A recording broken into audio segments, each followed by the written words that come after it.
So I would like to acknowledge the traditional owners and custodians of the land that we're on today, the Women's Health New South Wales office. It's on Gadigal land, but our work takes place on unceded Aboriginal lands across New South Wales. I pay my respects to elders past and present. So this year, the New South Wales Council of Social Services, so NCOS, published the Affordability Crisis Snapshot, which showed how the rising cost of living expenses in New South Wales is changing the face of poverty. It's pushing working and middle class income households into financial distress and poverty, forcing more people to go without essentials, including food, healthcare, and housing security.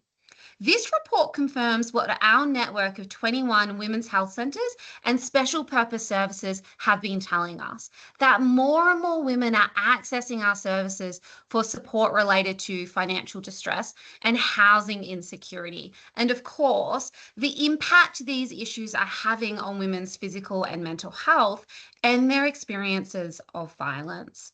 And this is why we're here today, and why I reached out to Kynda Dixon to support this session. As the practice lead at Nova for women and children, supporting those workers who support women facing housing insecurity and crisis is what Kynda does. So I'm really excited for her to share her insights and to help us find practical ways we can support women facing these issues. So I'm going to stop talking, and Kynda, the floor is yours. Thank you. Thank you so much, Courtney. And thank you, everybody, for taking your very precious time to be here with us to explore and learn a little bit more about this very impactful and important topic, especially given that it is Homelessness Week. So it is quite poignant, I suppose, that we just happened to align to schedule this chat for today. Yes, today is about the support. This presentation is going to be about supporting women experiencing housing insecurity. This is my first Lunch and Learn for women's health, and so I hope that I've tailored it to your needs. As a practice lead with a psychology background and doing a lot of practice improvement and skill development, this is actually an engaging presentation. So when you are done with your lunch or when you're comfortable, I am going to ask you to turn your cameras on because it is going to be as interactive as we can be. I respect you all too much to just talk at you. So hopefully we want this to be a little bit more of a experiential lunch and learn for you. Also would like to acknowledge I'm on the beautiful Awapakola, my country, and also think that it is really important to acknowledge the impacts of colonialization on our Aboriginal and Torres Strait Islander peoples and the ongoing impact that has, especially within the housing insecurity, homelessness space, and that is continues to be an issue that we need to acknowledge and understand, as piece of our work and growth. So this session obviously is on homelessness. I just wanted to, you all are going to do this, hopefully. We're all in the health industry or in some way, shape, or form, but please take care of yourself. If this brings up anything for you, if you're thinking about any person that you work with specifically, if you need to take a break, take a break. I'm available afterwards if you need a little debrief or for questions, but just want to acknowledge that please look after yourselves. And I think it's also important that we set the tone for that and verbalizing that for the people that we support to make sure that they aren't, that we're not making assumptions for that. So I'd like to do that for you all as well. So let's kick things off. I want to make sure that obviously at the end of this, the expectation is that you are not all of a sudden a specialist, a homelessness specialist person. It's how to support you and feeling a little bit more comfortable, a little bit more confident in knowing what to do in addressing these housing security issues and when women and families present. So a little bit of the framework that we're going to do, and also that will I'll reference in the next slide around the handouts, but is that we want you to look at the steps that you can take. Noticing, recognizing housing insecurity and the hidden homelessness that there is, to assess, understand the safety, stability, urgency, situations, so that you can then connect them with the right and appropriate services if and when she is ready, and to maintain engagement and support as appropriate within your scope and with what you do. So the handout that I sent to everybody, hopefully you had a chance to look at that. If not, it's there for you to reference and come back to. So I actually don't go into any of the specific support information, because in this presentation, you all are very capable people that can Google search. But in that guide, it is summarized and categorized to be hopefully helpful for you to have a quick reference guide on, for these situations, these are the supports that can, to start with. So today, the presentation is using that guide, as well as then what to do in the moment and in your practice and within your scope to be able to set her and the family up for success moving forward if and when needed.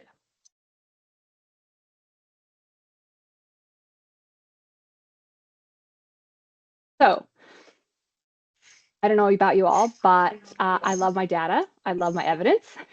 So just wanting to start this off with a little bit of a pulse check, so to speak, a little bit of an assessment of how confident do you feel in supporting women experiencing housing insecurity. So, okay. So notice. The first thing that we want you to, or that I want you to think about and to anchor yourself into is, noticing the issue. As Courtney mentioned, there's lots of reports coming out. And what we know in what's coming in the assessments and the referrals and things like that we're getting at NOVA for women and children, where I work, and I'm sure all the other homelessness specialist services, is that most of the women are already linked in with another service. So you all most likely are supporting the women or seeing them before we see them. So you are at a very unique position to notice the early signs and to help step in a little bit sooner and support the specialist services and the women and families in addressing the issues earlier on. So going back. So okay, this is a little check-in. I want you to take a moment and think about, when you think of homelessness, what's the first image that comes to mind? And feel free to start engaging. And this is the interactive piece. What comes to mind for people? Normally, when you think of homelessness, you think of that person laying on the street with a blanket, often quite dirty, or, maybe mental health issues and things like that. When you start working in the industry, you start to realize that's not just what homelessness is. Yeah. Thank you. Sorry, I didn't, what's your name? Rhiannon. Rhiannon, thank you, Rhiannon. Yeah, absolutely, right. So we have this, there's the initial image, because that's what we're bombarded with on media, but also that's what's visible. That's what's visible on the streets. Usually, as you said, that it's somebody in the corner on the streets, and usually almost always male. And that's for a reason, that it's really just unsafe for women to be out on the streets as much. We know that with that sort of outreach, you're going to be much more likely to have women sleeping in their cars, or engaging in some of the other categories that are considered homeless. So just wanting to I'm not going to do a bunch of stats and stuff, but just wanting to give this quick little info share of the stats, So this is according to the AIHW. Oh, just getting some feedback there. I always say that acronym incorrectly. I just pulled this. So in March of this year, there were roughly around 7,000 women within New South Wales that were experiencing homelessness. As well as then roughly the same amount, a little bit less, that were at risk of homelessness. So it's obviously that's just in New South Wales. So this is a real issue, and we're not seeing 7,000 women out on the streets, right? So it's going to look very different and present differently.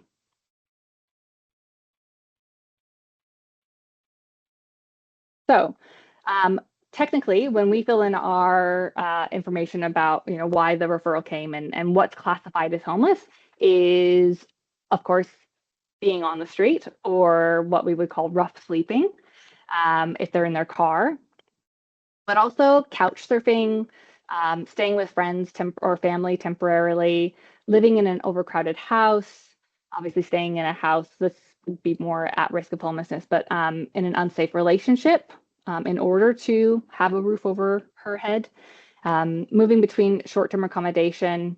So that is either a refuge situation, which like Nova has, currently have 4 refuge sites, or crisis accommodation sites, and or TA, which is temporary accommodation. So that's the hotels and not the Hilton or whatever nice hotels. I clearly don't stay in very many nice hotels to have anything come to mind right off the top of a bat, but they are,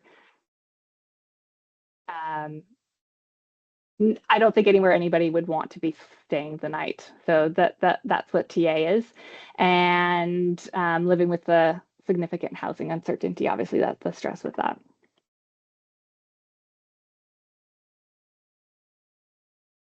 So some of the indicators that might present, so this is part of the assess piece in that framework that we were talking about. So thinking about what are some indicators or signs that somebody might be experiencing homelessness or is at risk of homelessness without them just saying, hey, guess what, I'm homeless, because most likely that's not what she's going to say to you, at least not in the beginning. So missed appointments, frequent address changes, that's a big one. If she says that she's staying with friends or relatives, just having increased anxiety or distress, and that's not normally how she's presenting. If there's frequent cancellations, financial stress, and or recent relationship breakdown that she's mentioned. Obviously, it's not a direct correlation, but these are some indicators that could perk up in your mind to say, I'm curious about this. Let's take a scenario and let's think about Jill. Jill has come to your service and whatever it is that you're doing, you're supporting her. And she says to you, sorry, I've been a bit scattered lately. I'm just staying with my sister for a few weeks, and then it's just, I'm scattered, and oh yeah, but I'll sort it out.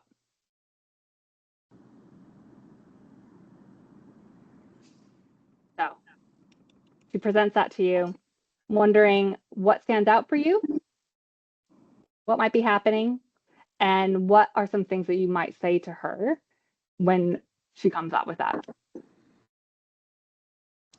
Anybody? Thoughts? Maybe start by asking why she's staying with her sister, and then following with what things are you needing to sort out. Yeah, love it. Absolutely. Perfect. That's great. And I know that there's a variety of different types of services and roles and scopes that are here today. So obviously stay within your scope. I do encourage you to, and also the caveat, I appreciate time, that there's time restrictions on the various roles and things like that. Yeah, well done, Candace. That there is the opportunity to take just another moment to be curious with this. Sorry, so I want to just stop for a second, and I want to be honest. You don't have to say this out loud, but I want you to think, how many of you went straight into kind of fix it, solve it, what can I do mode? What was your initial, like, how do I help?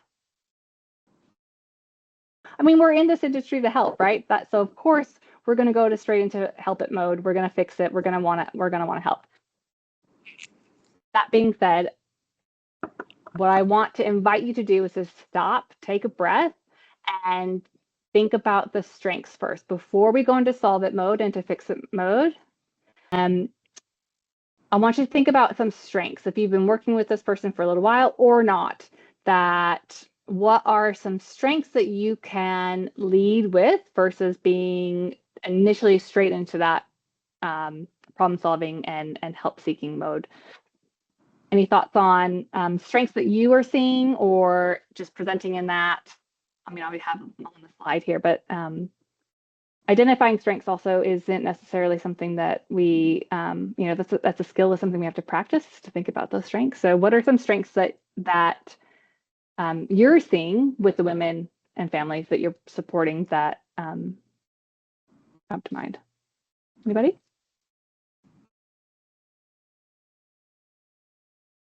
Resilient. Yeah. Anybody else? I'm going to start calling on people. I will do it. Also that she has a sister to stay with, so she's got a resource. Yeah. So we can think about strengths or protective factors. They're both like interchangeable. Absolutely. Yep. What about, is it Madeline? Am I saying that correctly? Yes. Is that right? I'm calling on people. I told you I would. I think she's popped it in the chat already, Kynda. Oh, great. Okay, yeah. Thank you. I'm sorry, I can't. She's already engaging with the Women's Health Service. Love it. Okay, thank you. So reference, I can't see the chat, so thank you for that. Thank you, Courtney. Appreciate that. Yeah. So just taking that moment. So seeing her for who she is and not for the problem. Obviously, we all know that. We know that to be trauma informed and to strengths based. And sometimes it can be easier said, especially when we're time poor or we're under-resourced and when we're stressed ourselves. And so remembering that for ourselves, but then also verbalizing it to her can help shift and frame her experience, right? So validating and seeing her strengths. Then we can go into the fix it mode. So in the handouts, you'll see this is just a little framework. You can use it, not use it, take what you want, leave the rest, as with everything, to consider to help in the assessing, to then know where and what to escalate and or where to then guide your referral pathways to. So is she safe? Obviously, that's of course the first thing that we have to be thinking about. We want to know, is she safe? What does the accommodation look like? What's her housing situation look like? Who's affected by the situation, and what supports are already existing? And then that can help tell you, and that helps inform, obviously, then the escalation path. So rather than just giving a whole bunch of information out, which can be very overwhelming and very unlikely for her to be able to do anything with, gathering a little bit of information can then be more tailored and targeted, which is going to be much more successful moving forward. So as I said, you wanted to look at the priorities, the safety, her risk of homelessness, how much financial pressure is she under, if there's urgency, housing instability, the impacts on the children, what supports are already there. The most important thing, though, I want you to think about is what matters most to her. So all of these things might be happening, obviously, of course. However, what does she feel like the priority needs to be? And that's where you start. So some of the questions that you can ask to help start to reveal these that information are things like, so Jill's at her sister's. Oh, how long can you stay there? That's going to give you really helpful information to determine, what the urgency level is.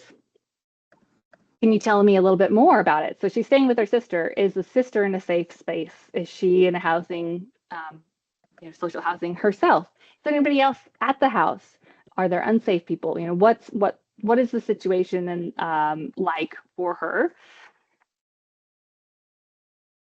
How is it going for the children if she has children? How are they dealing with the impact, the changes? So some of these targeted questions can then help, like I said, guide you in where to go next.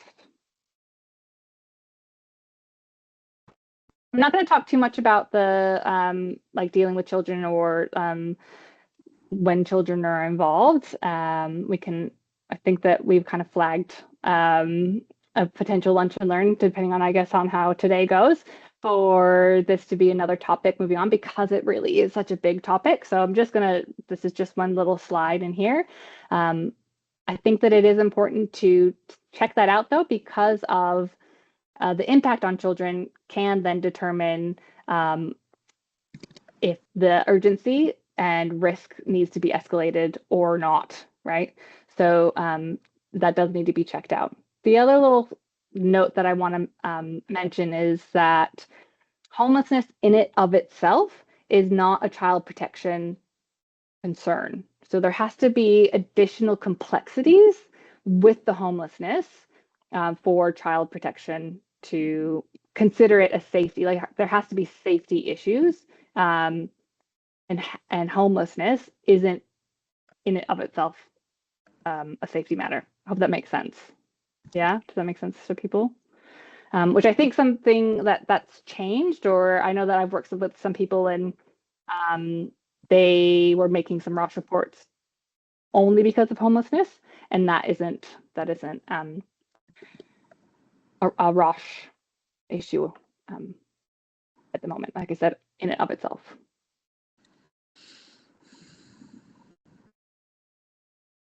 So now, where to go? So you've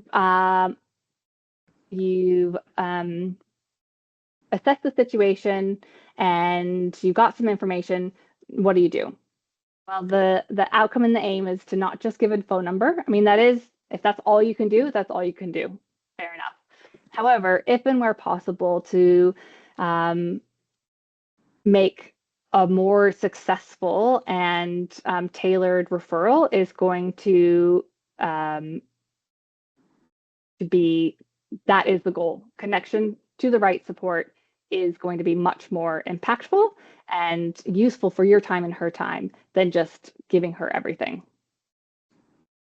The reason for this is obviously it reduces barriers, it increases engagement, reduces her need to repeat her story. So I know that when I talk to my staff, to my workers, and we get a referral that has like 2 sentences on it, it is not as helpful as when we get a referral with a bit of a backstory, a bit of a history, what other services are involved. Passing on that information is going to lead to a better outcome than just saying, here's the service, give them a call, right?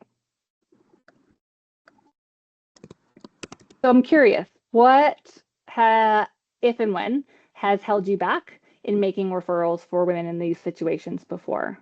You can, I don't know how much of a chatty bunch we have here, so if you want to put that in the chat, that's absolutely fine. But what are some things that are getting in the way for you and your experience with making referrals? Long waiting list, absolutely, yes. Yeah, I was going to say the same thing. Waiting lists, at the type of TA people are going to, and the experiences people have had in temporary accommodation in the past. Sometimes the minute that you say it, they go, no thanks, because that they've had in certain places of linked to home or TA in the past. Absolutely. And I don't know about you, but I know that our experience dealing with Homes New South Wales is our clients report hit and miss, more miss, unfortunately. They're very resource poor, time, like we're all in this situation. And so the people that we're supporting, the women and their experiences can be quite disheartening, I suppose, right? So acknowledging, validating that these are all very real concerns. Hopefully by the end of this, you'll feel a little bit more comfortable in knowing how, and then with the resource guide as well, in giving a response and feeling like you can act in a way that is going to lead to a change, lead to impact.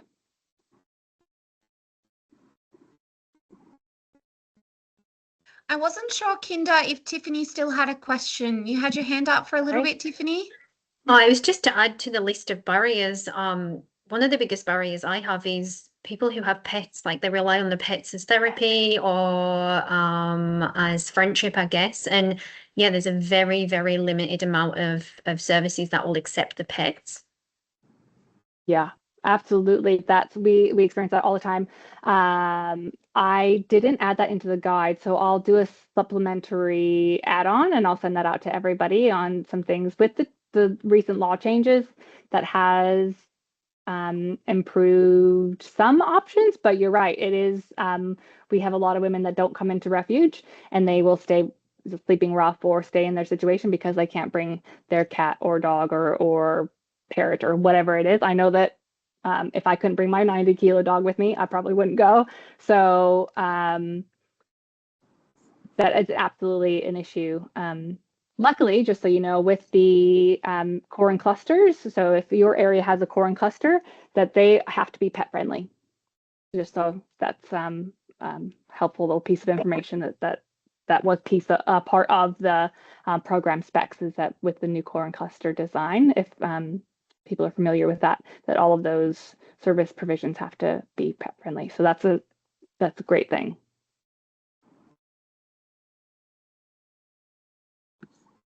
So some things to take in mind with these referrals, with the connect piece, is obviously warm and collaborative, obviously is always better. But also thinking about the next other things that I want you to, that could elevate this experience and process, is to also see what practical issues or challenges might be in the way of her engaging with or utilizing that referral or support service. So does she have a phone? Does she have credit? Is transport going to be an issue? Childcare, language, not that you have to fix these things. However, if you are able to, if you can, or if you have somebody in the service as well that does that, that can help support with some of those practical barriers, that's great.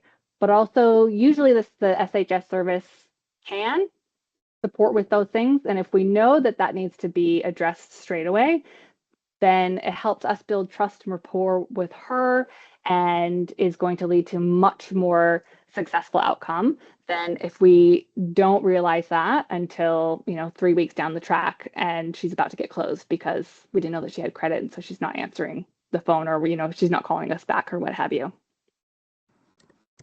Also being transparent with her. If you have a little bit of information about what to expect, so if it's, let's say, in the handout, you'll see one of the options, there's some DV specific supports and things like that. However, the process, there is a process for a lot of these things, obviously. There's a lot of documentation that can be needed. There's some time limits on things, or, with social housing, we know that they're just for standard social housing, it's a couple year wait at the best of times.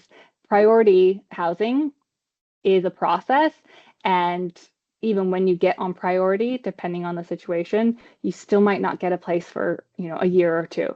So just giving that transparency of what to expect is gonna make a big difference for her in not losing faith too soon and sticking with it. But also being realistic for yourself around your role and what the next steps are. So not taking on too much of a too much of the burden for yourself in doing this, passing it on. We are all then able to carry the burden easier and better when we share that load.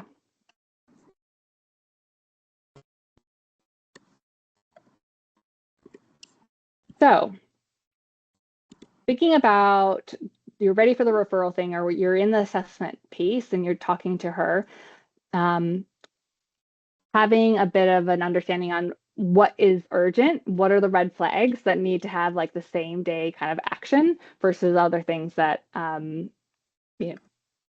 need that immediate response. So if she doesn't have anywhere safe to stay tonight, that's clearly a safety issue, and that needs to be actioned straight away.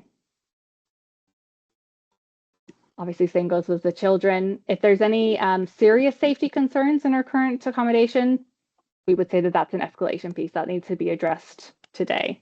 If there's any DV, especially if there has been an incident of violence within the last 24, 48 hours, that and she's wanting the support, there are services and programs that are specifically designed to support and help in those instances.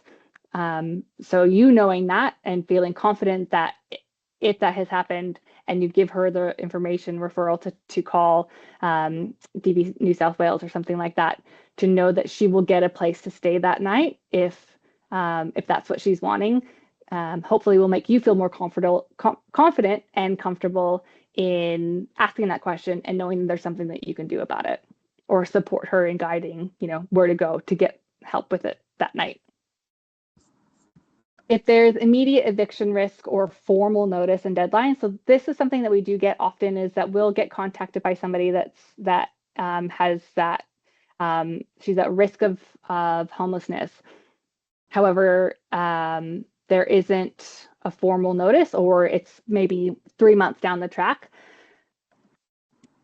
Referencing back to that last slide, part of the transparency piece that is going to be really helpful for us as an SHS provider, but also for her to have clear expectations and to not get frustrated when we can't respond. Unfortunately, because of the demand of the situation, if there isn't a date yet, or if it's not within like this month, unfortunately, because of the level of homelessness situations that women are experiencing, we're unable to really help them. And I would say a lot of SHS services would probably be in the same boat. So check with your local services to see what their timeframes and wait lists are. A couple of years ago, we could step in a lot sooner than we're able to now. However, because of that risk urgency prioritization, we just have so many women that are actually homeless that the at risk of homelessness has to be de-escalated and can be a longer wait time. Just wanting to kind of flag that for you all so that you're aware of when you're sending a referral, because we get a lot of phone calls or referrals, and sometimes they say, that this has happened, and then they get upset with us because we're not able to respond and help them straight away. So this sets up for, all of us up for success, or supporting her. Okay. We'll see how this goes. Another one. We got one of the questions that was asked was around not feeling safe in their current social housing in particular. So they're not feeling safe in their social housing situation. So this presents, and she says to you, nothing's happened exactly, but I don't feel safe living here anymore. What are some things that might be behind this? What are some questions that might help you ascertain and get a little bit more information to then make that tailored and targeted referral? Any thoughts, questions, or ideas? What have people said, used?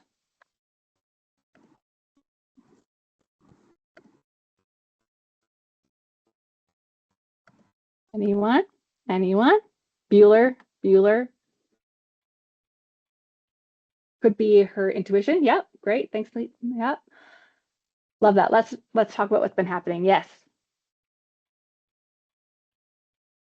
Past previous trauma. Yes, absolutely, right? Able to explain if she feels safe too. Yes. Yeah. I'm really loving how much you are taking her lead. The empathy and the curiosity makes such a big difference. What are some things that we might say unintentionally that could, scaling questions. Look at you and your motivational interviewing. Well done. Yes. What responses could potentially shut somebody down unintentionally, do you think? Thoughts?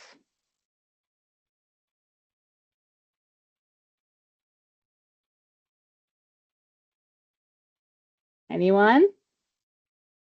Trying to involve maybe like legal services, like police, or putting blame on somebody if you have a relationship with her and you know that somebody's been making her feel a kind of way, like maybe even putting that blame on them. It can get a little bit intimidating, I guess, for women when they're not ready to disclose some information at the time too. Yeah, absolutely. Thank you, Rhiannon. Yes, definitely. So our intention of helping can sometimes feel criticizing or blaming, or a bit overwhelming. And so staying in that curious space first until she's ready, direct questions, absolutely. And I saw somebody say, why? I don't know about y'all, but when somebody, if depending on the state that I'm in, if somebody says why to me, I want to punch him in the face. No, I'm just kidding. But it can, once again, why can feel criticizing. Like we have to justify what's happening. So some alternatives to saying why is, tell me more about that. What's happening? Using what instead of why can shift that experience for her in not being criticized or judged or blamed or having to explain herself, which I'm sure she has to do a lot of other places, is a much more impactful approach at times.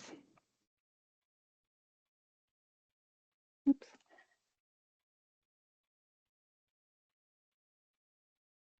Sorry, I went to a bigger screen and now I'm on this screen.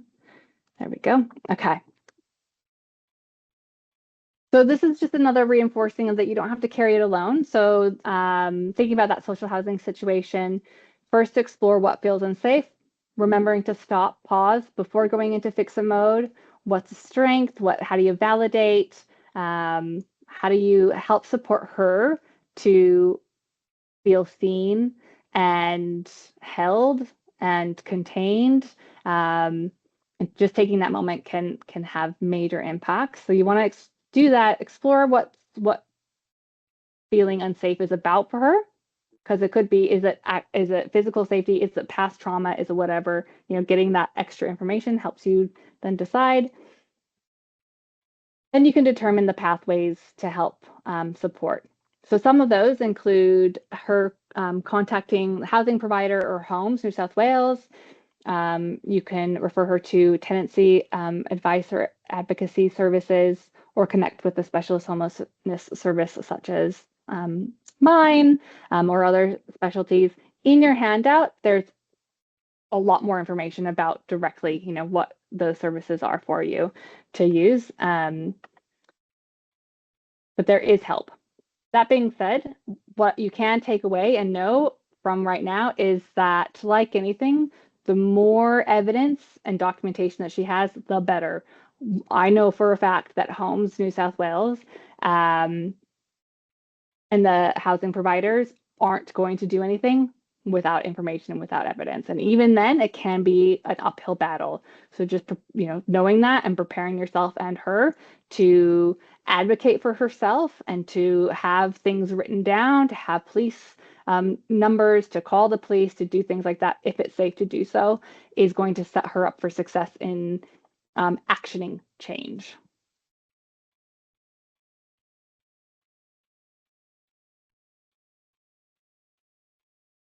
So one of the other questions that you asked about was rental stress and arrears. As we know, and as Courtney mentioned, this is obviously a much bigger issue now than it was even 5 years ago with the housing situation as it is. We also know that it's not spoken about until later, usually. So the earlier that we can, or you can, because really she's gonna be coming to you before us, most likely. The earlier we can step in, the more options she has. So as we were thinking about some of those signs on if she's homeless or if there's housing insecurities at the very beginning, some early signs here include that financial stress if she's not able to pay for her appointment, if she's asking to have a reduced rate, and that's different. Okay, something's obviously happening. Most likely, then she probably is having some housing stress, some financial housing stress as well, if she's not able to pay for medications the ways that she was before, or she's, doing these other things. So it's going to be that trickle-on effect. Obviously, like missed rent, utility debt. If she's had a reduction of work hours, there's that impact. So some of these questions or information that we might not have had to link together in the past is helping to paint that picture for us to understand that housing might be one of the things that needs to be addressed for this person when before it might not have been.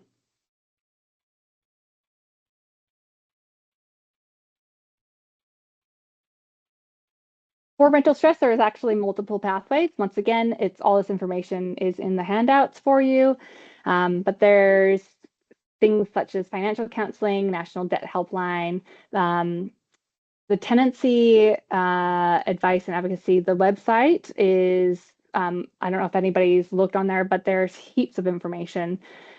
There are certain DCJ, we call them products, or I don't call it, like that's what DCJ calls them. So Home Success Wells, that they call their housing products. So there are several options, especially if there is domestic and family violence as the cause or the reason behind it. There's a lot more financial supports available for DV related issues.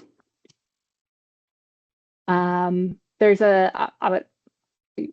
probably are familiar with this, but no interest loans, so NILS, and I actually don't know if they still have this, but there used to be a DV specific NILS, but NILS is a program where you can get, if you qualify, you can get a loan for certain products like a washing machine or what have you, without having to pay interest on it. So that can be helpful. There's also so there's state and then also federal. There's a Commonwealth rental assistance for certain criteria, you meet certain criteria, things like that.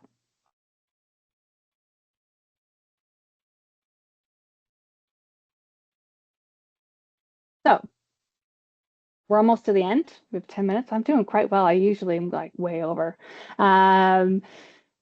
So let's put this into practice. Let's think about there is on your handout, if you have that available, or if you were able to have a look at that, there's a little flow chart. It's very simple and easy. But if you use that flow chart and you use that information, if you have somebody present and say, we're between places, or I'm behind on rent, I don't feel safe where I am, that little flow chart can help you, discern where to go and what to do. So you notice the concern, you did your safety check, you ask them safety questions, and then you know what to do with your next step, or you'll have a better, you're better placed to make a very person-centered and focused support, like connection support offer than before.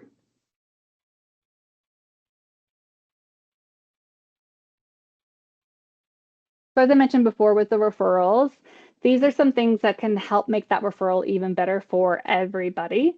These are just things for you to note that we're looking for that help us be even more targeted, tailored straight off the bat. And we know that that initial time period has a major correlation with successful outcomes. So the quicker we can get in there to respond and are able to tailor our support to her, the better the outcomes. So some things to consider: if you are able to provide these referrals, this information in the referrals to us, it really helps. So what her current accommodation is, relevant deadlines or notices that she's had, what other services are involved, because that also happens is that sometimes we get referrals and she's over-serviced. And the problem isn't about services, it's about the right service. The right services aren't the ones that are involved. So checking who else is she with before just making a referral on, right? What referrals you already have made that can help us, because then, you know, we also are time poor, and so spending time making referrals that you've already done could be better used elsewhere. Obviously, consent and what her preferences are. You know, if she is identified as Aboriginal, have you asked her, does she prefer an Aboriginal service or not? You know, that is imperative. Safety concerns, obviously the children situation, barriers and practical supports, like I mentioned, and anything that you've agreed to follow up on or that you need from us to make sure to flag so that we aren't unintentionally disappointing or losing trust because you said that we're going to do something and then we can't do it because we didn't know about it.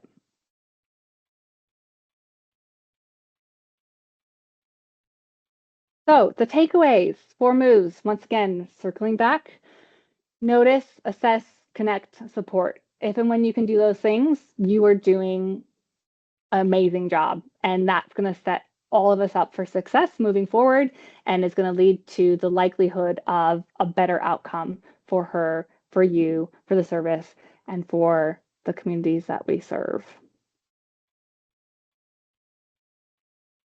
So, pulse check, check in. Thinking about 50 minutes ago and how you felt about this topic and what to do and how to respond. Has there been any change? I was just thinking, while people are answering in the chat, there was one question that we missed in some of the others in the chat. And it was, when you mentioned priority housing, will people be removed from the priority housing list if they find transitional housing to stay temporarily?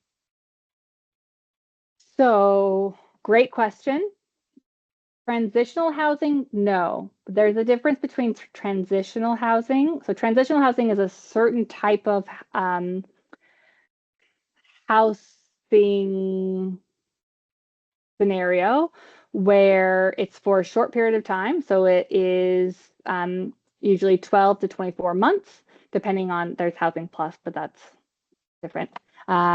And it's linked in with another service provider, an SHS provider. They have to engage with the service, and the purpose of it is to help build rental history and or skills that are going to allow and enable her to be better able to access and maintain a private rental. So transitional housing is a specific thing. So you actually have to be on a housing, like priority housing, for in our service to you have to be signed up and live with housing to even be eligible for transitional properties. So it won't definitely doesn't impact on for transitional housing, but it does impact on some things. So you can't have you can't be utilize, say, the DV specific rent support, because that's for private rentals specifically, and also be on social housing on the housing wait list. So they would have to choose in that situation. Do you want to do private rentals or do you want to stay trying to get the social housing?